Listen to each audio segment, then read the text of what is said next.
Praise road.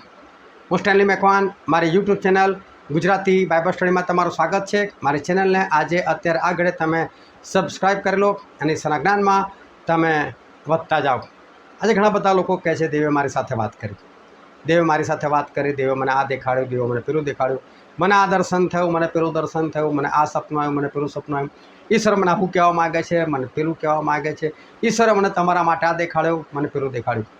હું કહું છું ને, આ બધા જુઠ્ઠા છે. આ જે લોકો કહે છે ને કે મારી સાથે ઈશ્વરે વાત કરી, તો એ જૂઠ છે. કઈ રીતે જૂઠું છે? કોની સાથે ઈશ્વર વાત કરે, કેવા લોકો સાથે વાત કરે, અને કેવા લોકો જે કહે છે કે ભાઈ મારી સાથે પ્રભુ છે વાત કરી અને લોકો જૂઠ્ઠા છે, એ કેવા લોકો છે એ જાણવા માટે આ વિડીયોને તમે આખો જુઓ.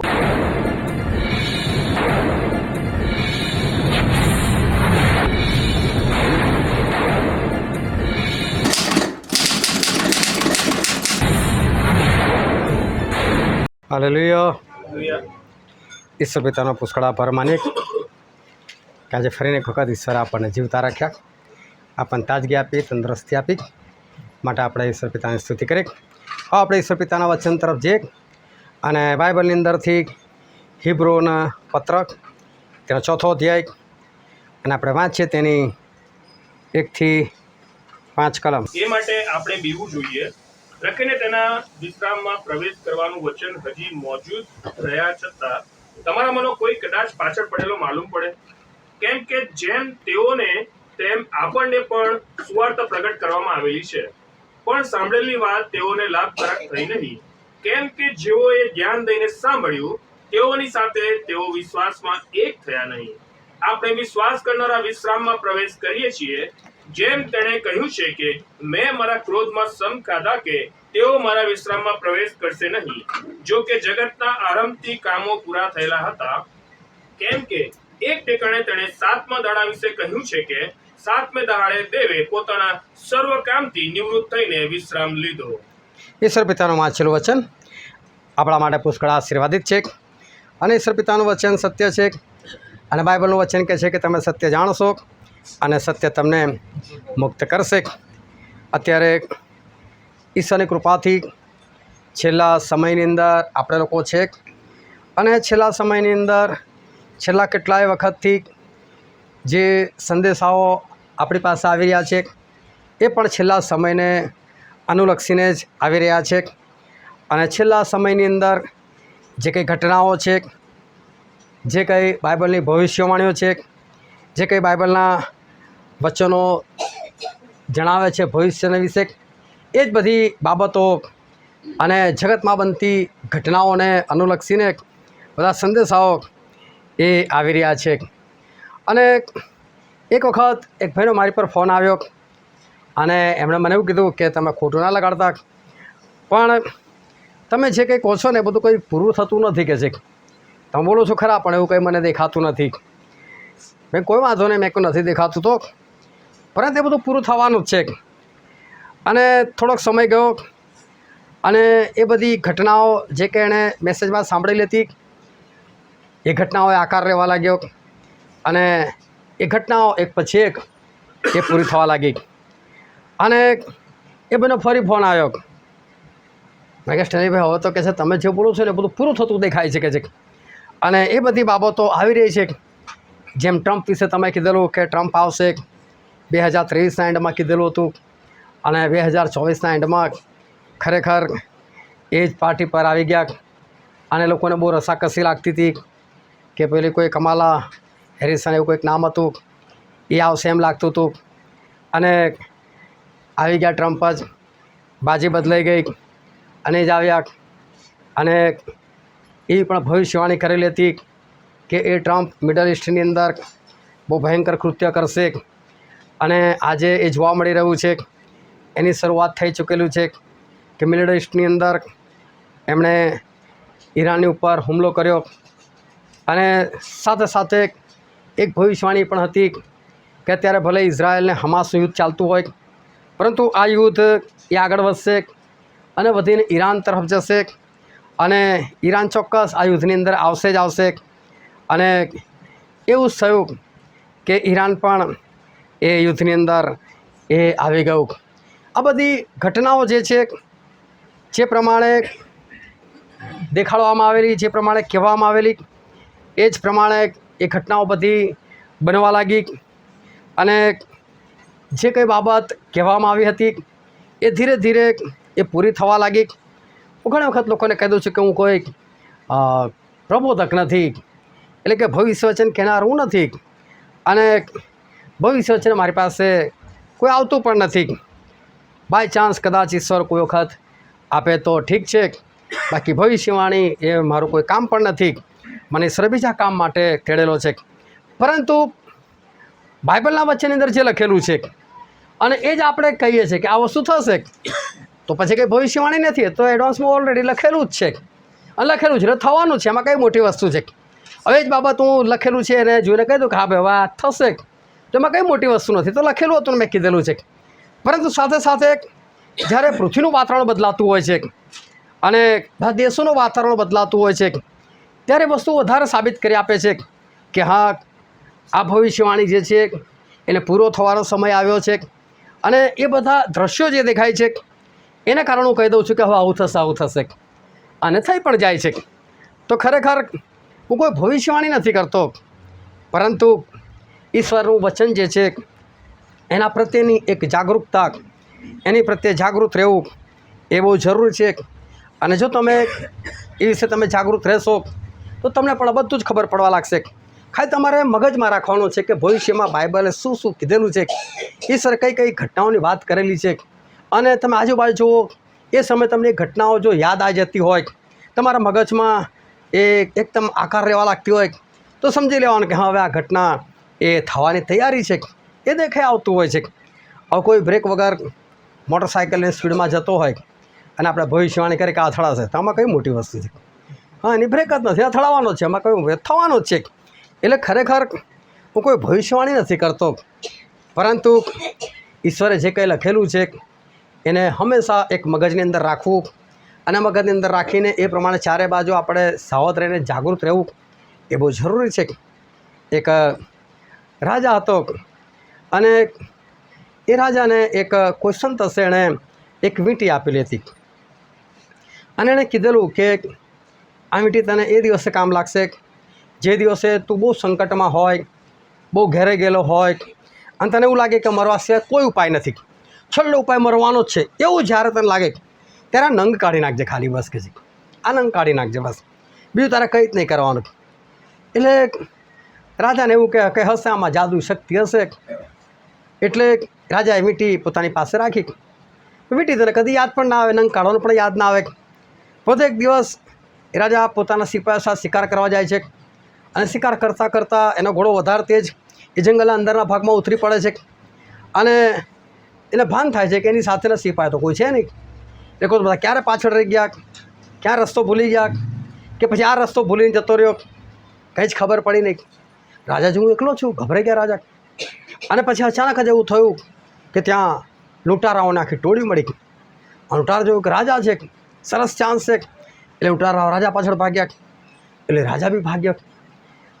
રાજા પોતાના ઘોડા પર ભાગે છે, પેલા લોકો પણ ભાગે છે, પરંતુ આગળ એમ થાય છે કે ઘોડાને ઠોકર વાગે છે, અને રાજા જે છે એ રાજા એ પડી જાય છે. હવે તો ઉઠીને એ પણ સમય નથી કે ઘોડાને બોલાવો, એની પર બેસો. એ પોતાના પગ પર બહુ ભાગે છે, અને જેમ તેમ કરીને એક પહાડ પાસે જતો રહે છે, અને પહાડમાં એક ગુફા દેખાય છે, એની અંદર ઘૂસી જાય છે. અને પેલા લૂંટારાઓ પણ પાછળ જ પડેલા હતા, અને રાજાને એવું કે વાર્તા ખલાસ છે, મરવાનો જ છું, 2-5 મિનિટમાં લોકો આવી જશે, મને પકડી લેશે, મને મારી નાખશે, મને લૂંટી લેશે. અને ત્યારે અચાનક પેલી વીંટી પર નજર ગઈ, અને વીંટી પર નજર ગઈ અને થયું કે પેલા સંતે તો આવું જ કીધેલું કે જ્યારે તને કોઈ ઉપાય ના દેખાય, છેલ્લો સમય હોય, અને તને એવું લાગે મરવા છે કશું જ નથી, એ સમયે તું કે છે આ નંગ કાઢજે કે છે. અને યાદ આવ્યું, લાઈન ભાઈ નંગ તો કાઢવા દે. અને નંગ કાઢી નાખ્યો, અને નંગ કાઢી નાખ્યો. જોયું તો અંદર એક નાનકડું કાગળ હતું, અને કાગળ પર ફક્ત એટલું લખેલું હતું, આ સમય પણ જતો રહેશે. અને એને બહુ આશા બંધાઈ કે હા મારા જીવનમાં તો બહુ બધા પ્રસંગો આવ્યા છે, બધા પ્રસંગો જતા જ રહ્યા ને, આ એક પ્રસંગ પણ એ જતો રહેશે. પણ એણે પેલી વીંટી જે છે ને એ હંમેશા એને પોતાની પાસે રાખી, અને એવી ટીકરી રાખતો હતો કે ના મને આવું કંઈક કીધેલું છે, કોઈક વખત મને કામ લાગશે. જો તમે ઈશ્વરના વચનો તમે ફક્ત સાંભળો ના, પણ તમે એને હૃદયમાં સંગ્રહી રાખો અને એને તમે વાગોળ્યા કરો, તો એ સમય જેવી પરિસ્થિતિ જ્યારે આવે છે ને ત્યારે તમને ખબર પડી જાય. એકવાર મને એક સપનું આવેલું અને મને સપનું આવેલું, મને કદી એનો અર્થ નથી મળતો, અને સપનું એટલે હું લખી રાખું મારી પાસે, અને મેં સપનું લખી રાખ્યું. અને 2-4 દિવસ થાય, અઠવાડિયું થાય એટલે એકવાર હું એક કાગળ કાઢી મારા બાઇબલમાં જ મૂકી રાખું અને વાંચેલું એને કે આવું મને સપનું આવેલું છે, આવું મને સપનું આવેલું છે. અને એ વાતને લગભગ કદાચ 6 મહિના થઈ ગયા હશે, અને એ જ પરિસ્થિતિઓ આકાર લેવા લાગી, અને પરિસ્થિતિઓ આકાર લેવા લાગી. પણ સ્વપ્ન તો રહસ્યમય હતું.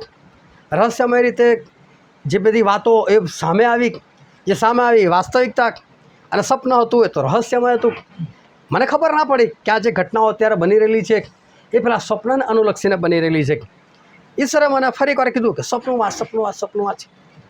અને મેં જ્યારે સપનું વાંચ્યું અને મારી આંખો એકદમ ખુલી ગઈ, મારી આંખો પડે થઈ ગઈ. આ તો એ જ સપનાની અંદર હું જઈ રહ્યો છું અત્યારે, એ જ ઘટનાઓ મારી સાથે બની રહી છે. અને સપનાની અંદર જે ઈશ્વરે મને પાપ દેખાડેલું, એ પાપની સંભાવના ત્યાં પૂરેપૂરી હતી, પરંતુ એ સપનું યાદ આવી ગયું. એ સપનું સતત રાખી મૂકેલું હતું, એને કારણે એ પાપથી હું બચી ગયો, અને દેવ મને એની અંદર પડવા ના દીધો. બસ વાત ખાલી આટલી છે કે ઈશ્વરની જે ભવિષ્યવાણીઓ છે, ઈશ્વરના જે વચનો જે બનવાના છે, એને તમે સતત વાંચતા રહો, એને તમારા હૃદયમાં તમે સંગ્રહી રાખો. અને આપણી આસપાસ જે ઘટનાઓ બને છે, દેશ વિદેશમાં જે ઘટનાઓ બને છે, એની પર થોડું ધ્યાન રાખો, તો તમને ખબર પડશે કે ઈશ્વરે કીધેલી જે બધી વાતો છે એ કઈ રીતે એ પૂરી થઈ રહેલી છે, અને મારે કેવી તૈયારી કરવી જોઈએ એ આપણને ખબર પડે. પરંતુ આપણી દૃષ્ટિ જે છે એ અહીં આસપાસમાં જ દોડતી હોય, નજીકમાં જ દોડતી હોય, તો પછી કંઈ કામનું નથી. એક બેન હતા અને એમના પતિને કહેવા લાગ્યા કે ચલો મને કે ચશ્માળાની દુકાન લઈ જાઓ છો. કેમ? તો કે મને દૂરનું નહીં દેખાતું કે છે. રાતનો સમય એટલે પેલો પતિ કે ચલ પેલા મારી જોડે કે, અને એને લગે અગાસી પર, અને અગાસી પર લઈ ગયા પછી ઉપર દેખાજો પેલું શું છે કે, તો કે ચાંદો છે. તો કે આટલું દૂરનું દેખાય છે, હજુ કેટલું દૂર જોવું તારે કે છે. દૂરનું જોવું એટલે કે દૂરનું જોવું મતલબ કે જે દ્રશ્ય તમને દેખાતા નથી, જે ઘટનાઓ તમને દેખાતી નથી, એ ઘટનાઓ પર તમારી નજર હોવી. પ્રભુ પોતાના શિષ્યના કીધું તમારી આંખોને ધન્ય છે, લોકો જુએ છે કે છે, એટલે કે વસ્તુ જોઈ છે કે જે હજુ સુધી થઈ નથી કે છે. પ્રભુ શિષ્યોએ કીધું કે ઈસુ જુઓ કે છે, આ બધા મંદિરના બાંધકામમાં જુઓ કે છે, અને પ્રભુ કહે છે એક પથ્થર પર બીજો પથ્થર નહીં રહે, એ રીતે તોડી નાખવામાં આવશે. જો પ્રભુ કેટલું દૂર હતી, કેટલા વર્ષો પછીની ઘટનાઓ પર હતી, અને માટે આ દૂરનું જોવાની દ્રષ્ટિ, એના માટે આ બાઇબલની ભવિષ્યવાણીઓ એ બહુ જરૂરી છે. નકલી બીમારીઓ આવશે, નકલી બીમારીઓ એટલા માટે કે જે બીમારીઓ તમે સાંભળી જ નથી. આ તમે બીમારીનું કદી લિસ્ટ બનાવજો જેટલી તમને ખબર છે, એ જેટલું લાંબુ લિસ્ટ હોય કે હવે એના સિવાય બીજી કઈ નવી બીમારી આવવાની, કશું આવવાનું નથી નવું. પરંતુ નકલી બીમારીઓ એ બધી આવી જાય છે, અને લોકો એ બીમારી અંદર ફસાઈ જાય છે. જો તમને શરદી થવા લાગે, જો તમને ખાંસી થવા લાગે, જો તમારું ગળું પકડાય, તો કોરોના હોઈ શકે છે. પણ તો પહેલાંય થતું હતું. હા, એમાં કંઈ બહુ મોટી વસ્તુ નથી. પરંતુ લોકોનું કે હા યાર કોઈને આવી હશે, બીમારી હશે, આ કોરોના અમને કોઈ બીમારી હશે, પણ ખરેખર એવું કશું નથી. બસ એ માણસો એ ખોટી રીતે એ મૃત્યુ પામે છે, ડરની અંદર, ભયની અંદર, કોઈક પ્લાનિંગની અંદર, અને માણસો એ ખલાસ થતા જાય છે. દેવ આપણી સાથે વાત કરે છે, એમના વચનોથી એ આપણને બતાવે છે છેલ્લો સમય કેટલો બાકી રહ્યો છે, કેટલો સમય હવે આપણી પાસે હોઈ શકે છે, એ પણ ઈશ્વરે એમના વચનથી બતાવેલું છે. થોડા સમય પહેલાં એક ખુલાસો મેં જાહેર કરેલો હતો, અને એમાં બાઇબલની એક ગણતરી છે, અને એ ગણતરી છે 70નો આંકડો. અને તમે બાઇબલમાં જોજો કે અમુક આંકડા બહુ જ વારંવાર વપરાયેલા છે. દાખલા તરીકે 3નો આંકડો બહુ વખત વપરાયેલો છે. 7 જુઓ તમે, 7નો આંકડો બહુ વખત વપરાયેલો છે.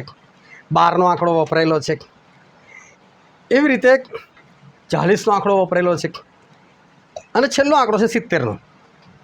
70 પછી તમે કદી વિચારી જોજો, 70 પછી કોઈ એવો આંકડો નથી કે જે આંકડો વારંવાર વપરાયેલો હોય, તો 70નો આંકડો વપરાયેલો છે. અને એ 70ના આંકડાનું સંશોધન કર્યા પછી જે મારી સામે ખુલાસો બહાર આવ્યો બહુ જ અદ્ભુત હતો. અને એના બાઇબલથી પણ મેં ખુલાસા આપ્યા, અને સાથે સાથે દુનિયામાં જે ઘટનાઓ બની રહેલી હતી એના પરથી બી મેં ખુલાસા આપ્યા.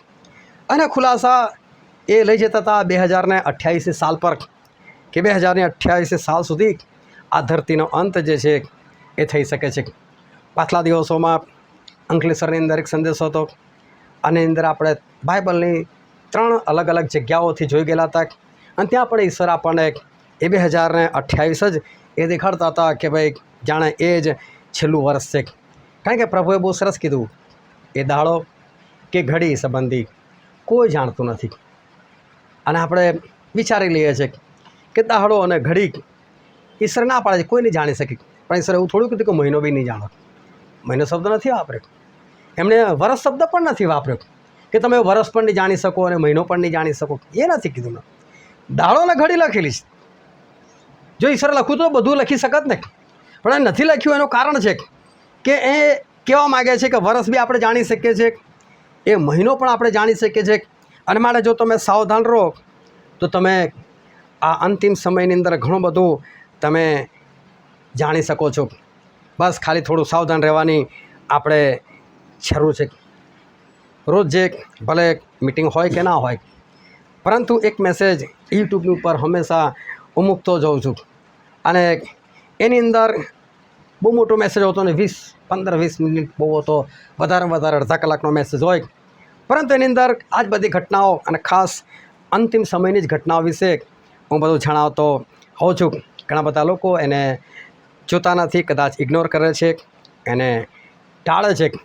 પરંતુ હમણાં એક બહુ સરસ ઘટના એ મારી સાથે બની, અને એ ઘટનાએ મને બહુ આનંદ પમાડ્યો. ઘટના બહુ જોરદાર મારી સાથે બની, અને મને બહુ જ સારું લાગ્યું કે એ ઘટનાએ મારા જીવનની અંદર એ આકાર લીધો. એ ઘટનાથી હું કેટલો સાચો છું એ પુરવાર થયું. એ ઘટના શું છે કે હું સાચો છું કે નહીં એના સર્ટિફિકેટની મને કોઈ જરૂર નથી, પરંતુ છતાં એક સર્ટિફિકેટ એ મને મળ્યું. અને એ સર્ટિફિકેટથી મને ખરેખર બહુ આનંદ થયો કે જે સર્ટિફિકેટ એવું જાહેર કર્યું કે તમે આ બધું જે બોલી રહેલા છો એ બિલકુલ સાચું છે. ભાઈ શું થયું એ તમને પછી જણાવીશ, પરંતુ તમારું ધ્યાન એ વચનની અંદર એ તમે સતત રાખો. હમણાં જ મેં કીધેલું થોડા દિવસની ઉપર એક મેસેજની અંદર કે હવે જો પરિસ્થિતિ કોઈ પણ રીતે બદલાશે, એટલે કે આપણે બધા બહુ સારી રીતે જીવતા હતા, બધું સારું હતું, અને હું તો એ સમયમાં પંજાબમાં હતો, અને અચાનક જ કોરોના નામની બીમારી એ વધવા લાગી. ખબર તો પડી ગયેલી હતી કે આવી કોઈક બીમારી આવી રહી છે. ઘણા બધા લોકોએ મજાક બી કરી, એની મજાક કરતા વિડીયો લોકોએ બનાવ્યા. અને હું એ સમયે પંજાબની અંદર હતો, પણ ધીરે ધીરે એનું એક ગંભીર સ્વરૂપ એ દુનિયાની અંદર દેખાવા લાગ્યું. અને હું જો ત્યાં જ હતો, અને અચાનક જ ધીરે ધીરે બધું બંધ થવા લાગ્યું. ત્યાંની બસ સેવાઓ બંધ થઈ ગઈ, અને ટ્રેનનું પણ સંભળાવા લાગ્યું. મને એવું લાગ્યું મારે જવાનું છે, શું થશે મારે જવાનું. અને મેં ટિકિટ બુક કરાવેલી. લગભગ માર્ચની 22 તારીખે પહેલો કર્ફ્યુ લાગ્યું, અને માર્ચની 23 તારીખથી લોકડાઉન શરૂ થયેલું 2020ની અંદર. અને મારી બરાબર 20 તારીખની ટિકિટ, એટલે 21 તારીખે આવો ને 22 તારીખે કર્ફ્યુ. અને મેં જ્યારે ટિકિટ બુક કરાવી ત્યારે લોકો એટલા બધા ગભરાઈ ગયેલા હતા એને કારણે ટ્રેન ખાલી, બાકી આગલા દિવસે ટિકિટ ના મળે. તો મને ટિકિટ આસાનીથી મળી ગઈ. હવે કેલેન્ડરમાં 20 ને 20 નીચે 27 આવે, અને મારો હાથ દબાઈ ગયો, જતો રહ્યો 27 પર. અને મને તો એવું કે મેં 20ની જ ટિકિટ બુક કરાવી છે. અને રાત્રે બધું તૈયાર કરી દીધું, મેં તો પેકિંગ થઈ ગયું, સવારે નીકળવાનું હતું. અને એક ભાઈ મારી સાથે વાત કરી, મારી ટિકિટ કન્ફર્મ છે. મેં કન્ફર્મ જ છે ને યાર, મેં કન્ફર્મ લીધી છે, જોઈ લેજો બરાબર. ટિકિટ કન્ફર્મ આપણને મેસેજ આવેલો હતો કે ટિકિટ કન્ફર્મ છે, પણ પેલા કીધું મેં જોઈ લીધું, મેં જોવા દે જોયું તારું 27 તારીખ. એટલે મેં તો કાલે નીકળવાની તૈયારી કરું છું, આ તો અઠવાડિયા પછીની ટિકિટ છે. મેં ભરે સારું થયું તે કીધું, મેં ભરે 20 તારીખનું ફરી જોવા દે, હજુ સીટો સવારે બેસવાનું છે, રાતે હજુ બી સીટો ખાલી છે, કેમ કે લોકો ગભરાઈ ગયેલા હતા. અને હું આવ્યો 21 તારીખે અને 22 તારીખે કર્ફ્યુ અચાનક આ બધી પરિસ્થિતિ એ બધી બદલાઈ ગઈ.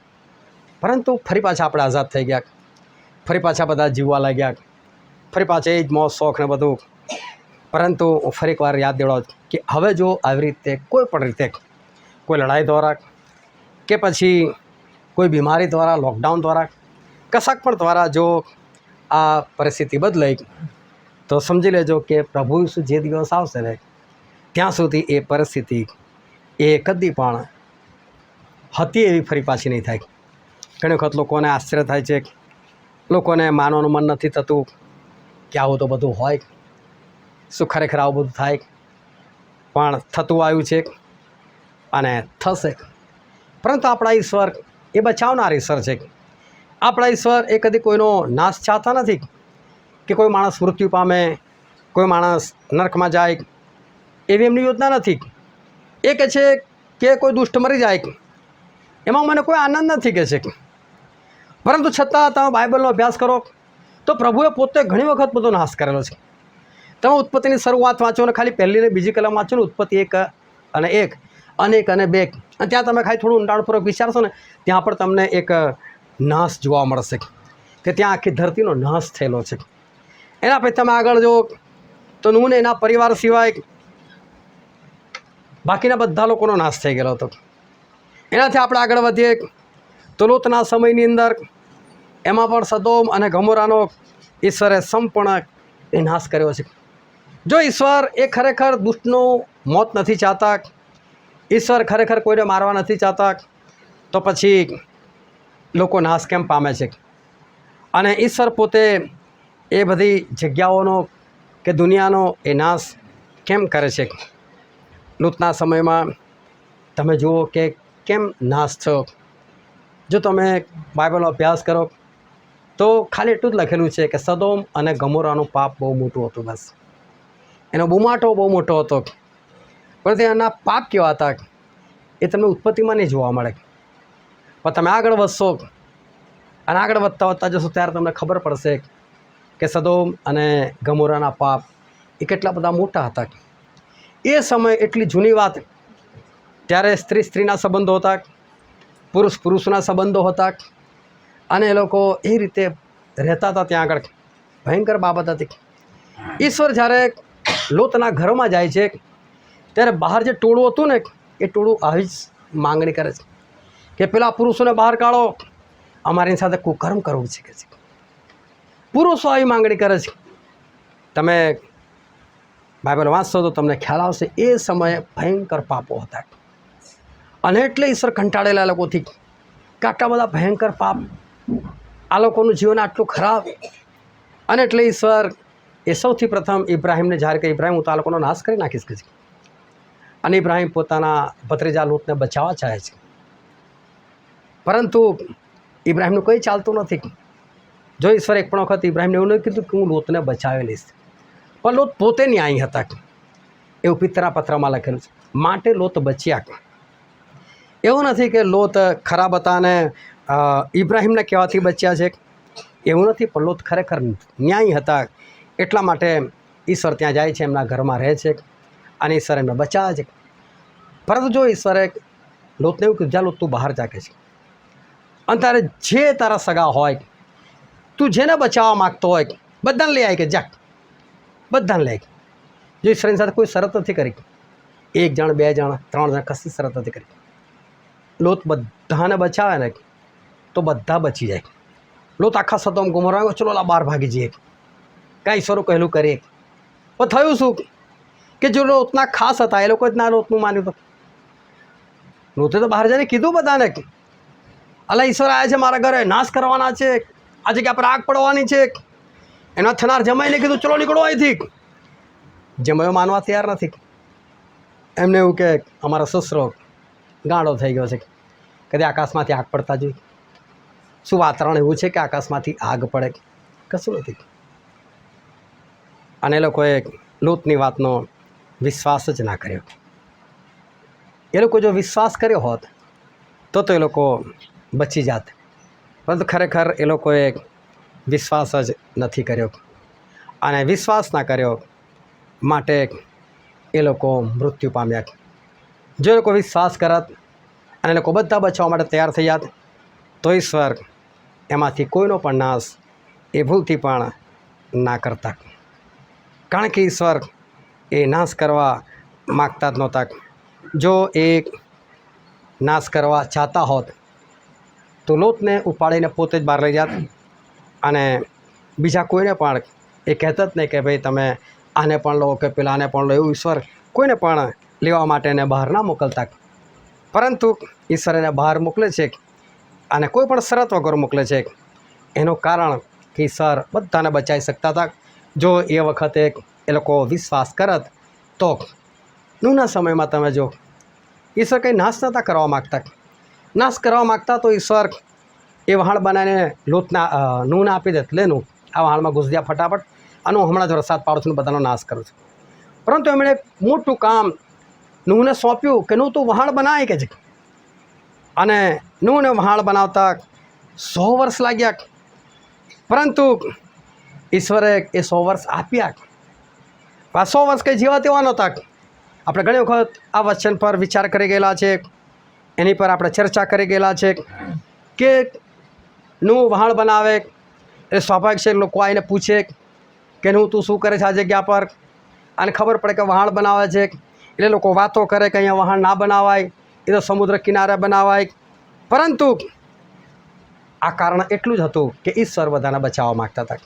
લોકો સુધી વાત પહોંચે કે ઈશ્વર આ જગ્યાનો નાશ કરવાનો છે અને લોકો વિશ્વાસ કરે અને બચી જાય, એ જ ઈશ્વરની યોજના હતી. બાકી નીનવેનો પણ ક્યાં નાશ કરવા ચાહતા હતા? 1,20,000 લોકો ત્યાં હતા. અને ઈશ્વર યુનાને કીધું કે યુના તું જઈને એવો ઉપદેશ કર કે 40 દિવસ પછી આ જગ્યાનો હું નાશ કરી નાખીશ. એટલે 41મા દિવસ હું આ જગ્યાનો નાશ કરીશ. તો શું કામ 40 દિવસ આપો છો? નાશ જ કરો તો કરી નાખો. પરંતુ ખરેખર ઈશ્વર નાશ થોડા કરવા માગતા હતા. ઈશ્વર તો એ લોકોને બચાવવા માગતા હતા. અને એ લોકોએ 40 દિવસ દરમિયાન જે પસ્તાવો કર્યો, જે ઈશ્વરે જીવન સમર્પિત કર્યું, જે પોતાના ભૂંડા કામ છોડી દીધા, એ લોકોએ જે ઉપવાસ કરીને પ્રાર્થનાઓ કરી. અને તમે યુનાનું પુસ્તક વાંચજો, 3 અધ્યાયની 10મી કલમમાં એવું લખેલું છે, ઈશ્વરે પસ્તાવો કરેલો. ઈશ્વર પસ્તાવો આ લોકોનો નાશ કરવા માગતો હતો. કેટલા સારા છે આ લોકો. વિચાર કરો, જ્યારે નાશ કરવાનું નક્કી કર્યું હશે ત્યારે કેટલી બધી દુષ્ટતા એ લોકોને જોઈ હશે, કેટલો એમનો ક્રોધ આવ્યો છે કે બધાને મારી નાખો, બધાને ખલાસ કરી નાખો. પણ એ લોકો જ્યારે વિશ્વાસ કરે છે, પસ્તાવો કરે છે, તો એ ઈશ્વર પોતે પસ્તાય છે. શું કામ આ લોકોનો નાશ કર્યો કે છે? અને યુના ગુસ્સે થાય, કેમ આ લોકોનો નાશ ના કર્યો કે છે? ઈશ્વર કહે છે કાકી કાયોનો છોડવો કે છે જેના માટે તે મહેનત નથી કરી અને એ કોઈ કીડો ખાઈ ગયો અને એટલામાં તું ગુસ્સો કરે છે કે છે? તો કે હા, હું મારું મોત પડી આવે ને તો પણ મારો ગુસ્સો વ્યાજબી છે, યોગ્ય છે કે? તો કે આટલા કિકાયોને છોડવા માટે જો તું આટલો વખણાતો હોય તો કે આ નીનવેના લોકો 1,20,000 છે, જે કોઈ ડાબો હાથ કહે ને જમણો હાથ કહે નથી ખબર કે છે. એટલે કે નાદાન લોકો છે. તો કે છે એ લોકોનું ના બચાવ કે છે. વિચાર કરો, શું આ લોકો નાદાન હતા? કેવા પાપ હશે કે ઈશ્વરે એ લોકોને 40 દિવસ પછી નાશ કરવાનું વિચારેલું. પણ જ્યારે એ લોકો પસ્તાયા ત્યારે ઈશ્વર એ લોકોના માટે સમય વાપરે, શબ્દો વાપરે છે કે જે લોકોને ડાબો કે જમણો શું છે એ નથી ખબર, એવા લોકો છે. ઈશ્વર ખરેખર એ કોઈ નાશ નહોતા ચાહતા. નાશ ચાહતા હોત તો લોકોને 40 દિવસ ના આપત.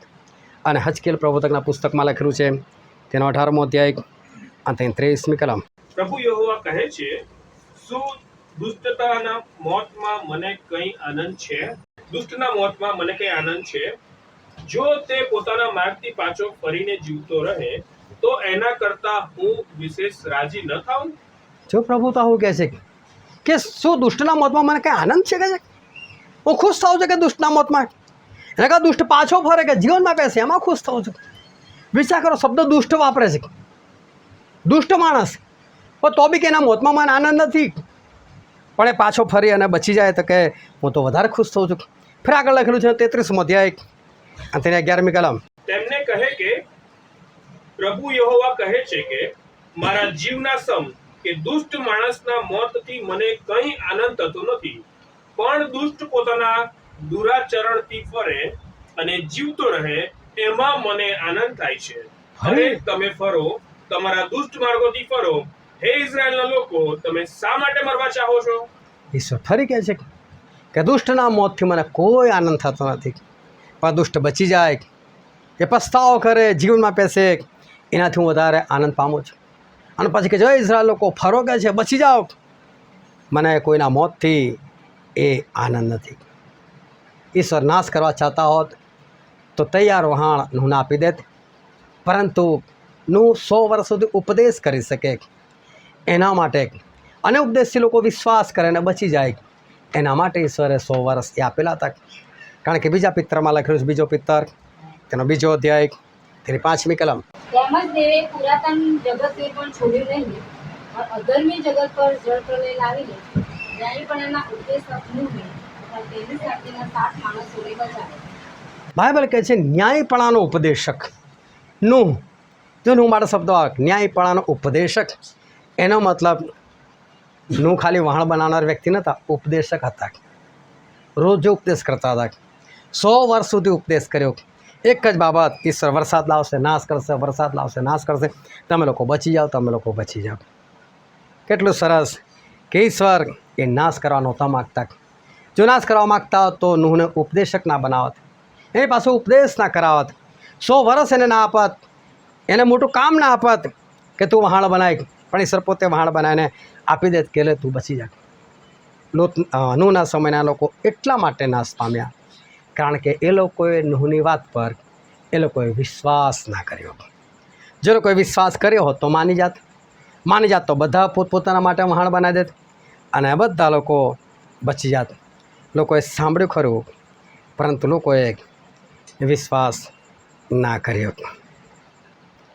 આજે પણ એ જ ઘટનાઓ બની રહી છે કે જે નાશ થવાનો છે એ તો ફાઇનલ જ છે હવે. કેમ કે ભલે ઈશ્વર કદાચ નૂહના સમયમાં નાશ નહોતા કરવા માગતા, કે નિનવેના લોકોનો નાશ કરવા નહોતા માગતા, કે પછી સદોમ અને ગોમોરાનો નાશ કરવા નહોતા માગતા, પરંતુ હવે નાશ તો ફાઇનલ જ છે. પણ સાથે સાથે એમના લોકોનો બચાવ પણ નિશ્ચિત છે. એટલે અત્યારે પણ બચવું હોય તો બચી શકાય છે, પણ છતાં નાશ તો છે જ. કારણ કે એક તો એન્ટીક્રાઇસ્ટ ઊભો થવાનો છે, જૂઠો પ્રબોધક છે, દુષ્ટાત્માઓ છે, શૈતાન છે, આ બધાનો નાશ કરવાનો જ છે. એના માટે નાશ તો ફાઇનલ જ છે. હવે ભલે આખી દુનિયા સુધરી જાય તો પણ નાશ તો થવાનો છે, કારણ કે આ લોકોનો તો કરવો જરૂરી છે. એટલે હવે કંઈ જે કંઈ થવાનું છે થવાનું છે. લોકો ભલે વિશ્વાસ ના કરે, નાશ પામે, પરંતુ ગઈકાલે એક ઘટના બની જેની મેં તમને શરૂઆતમાં વાત કરી.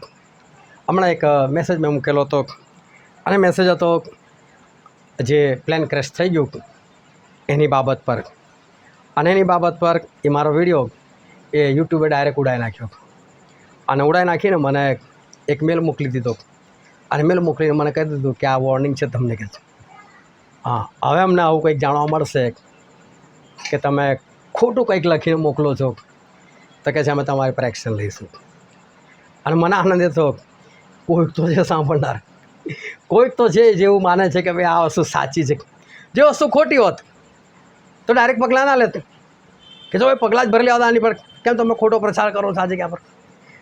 પરંતુ એમણે જે એક્શન લીધું એનાથી મને આ વાતની ખુશી થઈ કે હવે તમે વિચાર કરો, હું તો હિન્દીમાં બોલું છું, યુટ્યુબનો જે માલિક છે તો હિબ્રુ છે, બરાબર. હવે એને મારી ભાષાને કંઈ લેવા દેવા, હવે કોઈકને તો બેસાડ્યો હશે, છેલ્લા કેટલાય સમયના મેસેજોથી કંઈક તો આંખોમાં આવ્યું હશે કે આ ભાઈ આ કંઈક આવું કંઈક કહી રહ્યો છે ને આવું બધું બોલી રહ્યો છે. અને મને ખુશી થઈ કે આપણે યોગ્ય ટ્રેક પર જઈ રહ્યા છીએ, અને માટે એ લોકોને નડ્યું. જો યોગ્ય ટ્રેક ના હોત તો કેટલા બધા લોકો જૂઠું બોલે છે, ઈશ્વર તમને આશીર્વાદ આપશે અને સાજાપણ આપ બધું કંઈ કશું એ લોકોને કહે છે ભાઈ તમે આવું ના બોલો, ઈશ્વર આવું નથી કરતા, કશું કોઈ નથી. કેમ તમે અંધશ્રદ્ધા ફેલાવો છો? કશું નથી કહેતા. લોકો પાણીની બોટલો વેચે છે પ્રાર્થના કરીને, તેલની બોટલો વેચે છે, રૂમાલો વેચે છે, તો બી ક્યાં એ લોકોની પર એક્શન લેવાય છે? કે થવા દો ને, આ બધાથી કોઈ આપણને મતલબ નથી. પણ તમને ખાસ એ કહેવા માગું છું કે અત્યાર સુધી જેટલા લોકો નાશ પામ્યા ને એનું કારણ ખાલી એક જ હતું, એ લોકોનો અવિશ્વાસ. જે ઘટના બનવાની હતી, નોએ કીધું કે 40 દિવસ અને 40 રાત વરસાદ પડશે. પછી લોકોને એવું કે દર વર્ષ આવે છે, કોઈ વરસાદ નથી પડતો, કશું નથી થતું. વિશ્વાસ ના કરે એ લોકોએ. લોતે પણ એ જ કીધું કે અત્યારે જ આગ પડશે, ભાઈ ભાગી જાઓ. હોતો છે ઉપરથી આગ પડે, વિશ્વાસ ના કર્યો. મેન વસ્તુ જ આ છે. પણ નિનવેના લોકોએ શું કર્યું? તો કે દેવના વચન પર વિશ્વાસ કર્યો તો બધા બચી ગયા. જો જે લોકો નાશ પામે છે ને એ લોકો તો અવિશ્વાસને કારણે. કારણ કે પ્રભુએ જ કીધું કે દેવે જગત પર એટલો બધો પ્રેમ કર્યો કે તેમણે પોતાને એકાકી જનિત દીકરો આપ્યો. એ સારું કે જે કોઈ તેની પર વિશ્વાસ કરે એનો નાશ ના થાય. એટલે વિશ્વાસ કરે, એ માની લે અને માની લે, એ પ્રમાણે જીવે એટલે બચી જાય. પણ જેને વિશ્વાસ જ ના હોય તો, અને પ્રભુ કહે છે કે જે વિશ્વાસ નથી કરતો તે તો અપરાધી ઠરી ચૂક્યો છે. એટલે મેઇન બાબત જે આપણા જીવનમાં છે એ તો વિશ્વાસ અને અવિશ્વાસની વાત છે. જે માણસને વચન પર વિશ્વાસ આવે તો એ વિશ્વાસના એ પગલાં ભરે. કે વિશ્વાસ જે છે ને એ ખાલી કોઈ શબ્દ નથી. વિશ્વાસ તમને કશું કરાવે. સ્કૂલમાં સર હોય કે ટીચર હોય, લેડીઝ હોય કે જેન્ટ્સ હોય, પણ તેની છાપ ખતરનાક હોય. અને છોકરાઓ એનાથી બીતા હોય અને એને કહે જો કાલે લેસન નહીં લાવ્યો, હોમવર્ક નહીં લાવ્યો, 10 વખત લખાઈશ. પેલાને વિશ્વાસ છે કે આ ટીચર કરે જેવો છે, તો ઘરે આવીને શું કરશે? હોમવર્ક કરીને જશે. વિશ્વાસ હતો તો ઘરે આવીને કંઈક કામ કર્યું. પણ વિશ્વાસ ના આવે તો આ તો બોલે છે કંઈ ના, છોડ આવું તો કંઈ કરતા હશે, 10 વખત આપતા હશે. જેને વિશ્વાસ હતો એ શું કરે? છોડનો પેન નથી લખીને જવું. અને માટે ધ્યાન સમજો, વિશ્વાસ કોઈ શબ્દ નથી, વિશ્વાસ કોઈ અવસ્થા નથી, વિશ્વાસ કોઈ તમારી પરિસ્થિતિ નથી, વિશ્વાસ તમારી કોઈ માન્યતા નથી. વિશ્વાસ તમને એક પગલું લેવા માટે પ્રેરણા કરે છે. અને એ પગલું તમે ભરો તો તમે વિશ્વાસી છો, અને તમે પગલું નથી ભરતા તો તમને કોઈ જગ્યાએ શંકા છે. એ શિષ્યો ઊભા થઈને પ્રભુ ઢંઢોળી ઉઠો, ઉઠ, અમે નાશ પામી રહ્યા, તું સૂઈ રહ્યો છે. તો પ્રભુ ઉઠીને શું કીધું? હોલ પર વિશ્વાસીઓ. કેમ? પ્રભુ કહેવા માગતા હતા હું છું અહીં ગાડી તો હોળી ડૂબે. અહીં તો તમારે વિશ્વાસનું કૃત્ય દેખાડો, શાંતિથી બેસવાનું હતું અને તમારે સમુદ્રને કહેવાનું હતું, તમારે એ આંધી તોફાને કે અજવાય તામ તાકાત એટલું કર, એ શું છે મારી જોડે બોલ. આમાં હોળીની ઊંધી તો કરી દેખાડતું અને પાડી તો દેખાડ, એ કેવું તો એ લોકોએ. પણ એ લોકોએ તો પ્રભુ શું ઉઠાડે, અમે નાશ પામી રહ્યા છીએ. તે ખબર પડી ગઈ આ લોકોને વિશ્વાસ નથી. એટલે વિશ્વાસ છે ને કૃત્યથી ખબર પડે છે. તમે જે કૃત્ય કરો છો ને એનાથી ખબર પડે છે કે હા વિશ્વાસ છે કે નથી વિશ્વાસ. અને માટે વિશ્વાસને એ કરણી સાથે સંબંધ છે. એટલે યાકૂબના પત્રમાં એવું લખે છે કે કરણી વગરનો વિશ્વાસ નિર્જીવ છે કે છે. એટલે વિશ્વાસ સજીવ હોવો જોઈએ. વિશ્વાસ સાથે આપણી કરણી જે છે એ જોડાયેલો છે. ખ્રિસ્ત વિરોધી ઊભો થવાનો છે. જૂઠો પ્રબોધક આવવાનો છે તો આવવાનો જ છે. શેતાનનો નાશ થવાનો છે, થવાનો જ છે. જે કંઈ ઘટનાઓ બનવાની છે બધી બનવાની જ છે. પણ એની પર વિશ્વાસ હોય તો આપણે કેવા પગલાં ભરીએ છીએ એની પરથી ખબર પડી જાય છે કે આપણે પગલાં ભરી રહ્યા છીએ કે નહીં. જો વિશ્વાસ છે કે ભાઈ 2-3 વર્ષમાં બધું પતી જ જવાનું છે તો તમારા પગલાંથી તમને ખબર પડી જશે કે તમે ખરેખર વિશ્વાસ કર્યો છે કે નથી કર્યો. કારણ કે જે વચન આજે આપણે વાંચી લો તો હિબ્રુઓનો પત્ર 4થો અધ્યાય અને ત્યાં કલમ આપણે વાંચીએ, એની બીજી કલમ વાંચો તો કેમ કે જેમ તેઓને તેમ આપણને પણ સુવાર્તા પ્રગટ કરવામાં આવેલી છે, પણ સાંભળેલી વાત તેઓને લાભકારક થઈ નહીં. સાંભળેલી વાત તેઓને લાભકારક થઈ નહીં. હા, કેમ કે જેઓએ ધ્યાન દઈને સાંભળ્યું. કેમ કે જેઓએ ધ્યાન દઈને સાંભળ્યું. એનો મતલબ 2 પ્રકારના લોકો. એક એવા લોકો જેણે ધ્યાનથી સાંભળ્યું, એક એવા લોકો ફોર્મેટિક જવાનું છે સાંભળવાનું, ચલો એક આપણે ફોર્મેટિક પતાવીને આવીએ, આપણે મિટિંગમાં જઈને આવીએ. જે લોકોએ ધ્યાનથી સાંભળ્યું તેઓની સાથે તેઓ વિશ્વાસમાં એક થયા નહીં. વિશ્વાસમાં એક થયા નહીં. એનો મતલબ 2 પ્રકારના લોકો આવી ગયા. ઉપદેશ કરનારે ઉપદેશ કરી નાખ્યો. કેટલાક લોકો એવા હતા જે લોકોએ બહુ ધ્યાનથી સાંભળ્યું અને કેટલાક લોકો એવા હતા જે લોકોએ ધ્યાનથી ના સાંભળ્યું. જે લોકોએ ધ્યાનથી સાંભળ્યું એ લોકોનો વિશ્વાસ કંઈક અલગ હતો, એ લોકોના વિશ્વાસના કૃત્યો કંઈક અલગ હતા. અને જે લોકોએ ધ્યાનથી નહોતું સાંભળ્યું એ લોકોને તો ખબર જ ના પડી. એ લોકોના વિશ્વાસના કોઈ કૃત્યો નહોતા. એ લોકો પેલા સાથે એક ના થયા. ઈશ્વરે જ્યારે નૂહને કીધું કે નૂહ વરસાદ પડશે, આ પૃથ્વી ડૂબી જશે, જળ પ્રલય થશે, ત્યારનું 500 વર્ષનો હોવા છતાં એમણે વરસાદ નહોતો જોયો. પરંતુ હિબ્રુ 11:7 બહુ સ્પષ્ટ લખ્યું કે જે વાત હજુ સુધી નૂહના જોવામાં આવી નથી તે પર વિશ્વાસ કર્યો. નથી ખબર વરસાદ શું છે, નથી ખબર જળ પ્રલય શું છે, પ્રભુએ જે કીધું ને કશું છે પણ નાશ માટે કીધું બસ. અને બચવું હોય તો વહાણ જોઈશે, એનો મતલબ વહાણ તો પાણીમાં ચાલે, પાણીની કશીક વસ્તુ છે. જળ પ્રલય કશો પ્રલય આવવાનો છે, પાણીનો કોઈ પ્રલય આવવાનો છે, કઈ રીતે આવશે ખબર નહીં, પણ આવશે. પ્રભુએ કીધું થશે. અને બાકી લોકોનું તે જોયું, આટલા વર્ષમાં તે કદી વરસાદ જોયો? બસ એ લોકો એક થયા નહીં જેણે ધ્યાનથી સાંભળેલી સાથે. બાકી જે શબ્દો પ્રભુએ નૂહને કીધા હશે એ શબ્દો નૂહે હજારો વખત આ લોકોને કીધા હશે. નૂહે એક વખત સાંભળ્યું છે. દાઉદ રાજા કે પ્રભુ તમે એકવાર બોલું છું ને 2 વાર સાંભળી લઉં છું કે છે. એટલે કેટલો ધ્યાનથી સાંભળું છે કે દેવે આ વાત એક વાર કીધી છે પણ મેં 2 વખત સાંભળેલી છે. અને આપણે એવું ધ્યાન રાખીને સાંભળવાનું. જેઓ ધ્યાનથી સાંભળે છે નથી સાંભળતા, બેના વિશ્વાસની અંદર ફરક હોય છે. અને જેને વિશ્વાસ આવે છે વિશ્વાસના કૃત્યો કરે છે, અને જે કૃત્યો કરે છે વિશ્વાસના યોગ્ય એ લોકો બચી જશે. અને માટે જ્યારે નાશ થયો છે ત્યાં ફરી એકવાર તમે વાંચી જોજો. એ લોટની ઘટના હોય કે નૂહની ઘટના હોય, એ લોકો જો વિશ્વાસ કર્યો હોત તો બચી જાત, પરંતુ એ લોકો વિશ્વાસ કર્યો ન હોય અને માટે એ લોકો નાશ પામ્યા. પરંતુ આપણે ધ્યાનથી સાંભળીએ અને વિશ્વાસ કરનારા થઈને વિશ્વાસના પગલાં આપણે ઉઠાવનારા છે. ખરેખર આપણી પાસે સમય નથી રહ્યો, ગમે ત્યારે ગમે તે થઈ શકે છે. એની પહેલાં આપણે વિશ્વાસમાં દ્રઢ થઈને જે પગલાં ભરવાના છે એને ભરીએ અને આપણે બચી જઈએ. હાલેલુયા. હવે આપણે દરેક આપણે આંખોને બંધ કરીએ, આપણા મસ્તકો ઈશ્વરની હજુરીમાં નમાય. ભલો સમય છે કે આપણે જાતને તપાસીએ. આ સમય છે કે આપણે પોતાને પ્રશ્ન કરીએ. આ સમય છે કે આપણે આત્માની પરીક્ષા કરીએ, પોતાની સાથે સવાલ જવાબ કરીએ કે હું અત્યારે કઈ જગ્યા પર છું. જે વચનો મેં અત્યાર સુધી સાંભળેલા છે, જે વચનો અંત સમયના છે, જે ઘટનાઓ બનવાની જ છે, જે ઘટના બનતી પણ આવી છે, શું એ બધી બાબતો પર મેં વિશ્વાસ કર્યો છે? શું આજે એ બધી બાબતો પર વિશ્વાસ કરીને જે પગલાં મારે ભરવા જોઈએ એ પગલાં મેં ભર્યા છે? કારણ કે જો તમે પગલાં નથી ભરતા તો એનો મતલબ તમને એ બાબત પર વિશ્વાસ નથી. કારણ કે વિશ્વાસ એ કોઈ કૃત્ય કરાવે છે. બાઇબલનું વચન કહે છે કે જેઓએ ધ્યાનથી સાંભળ્યું તેઓની સાથે તેઓ વિશ્વાસમાં એક થયા નહીં. આજે આપણે વિશ્વાસી બનીએ, વિશ્વાસમાં આપણે એક થઈએ કે જેથી કરીને આપણે યોગ્ય પગલાં ભરી શકીએ અને આપણે આકાશ રાજ્યના આપણે વારસદાર બની શકીએ. કારણ કે ખૂબ જ જલ્દી આ ધરતીનો નાશ એ થનાર છે. જે કંઈ ઘટનાઓ બનવાની છે બનવાની જ છે. આના માટે આપણે પોતાની જાતને તપાસીને જે પગલાં આપણે ભરવાના છે એ પગલાં આપણે ઉતાવળે ભરીએ અને આપણે આકાશના રાજ્યના માટે પોતાની જાતને આપણે સુરક્ષિત કરી લઈએ. આ વચનને સમજવા માટે, તેને ગ્રહણ કરવા માટે, એ પ્રમાણે ચાલવા માટે પ્રભુ ઈસુ ખ્રિસ્તની કૃપા આપણા દરેક પર થાવ.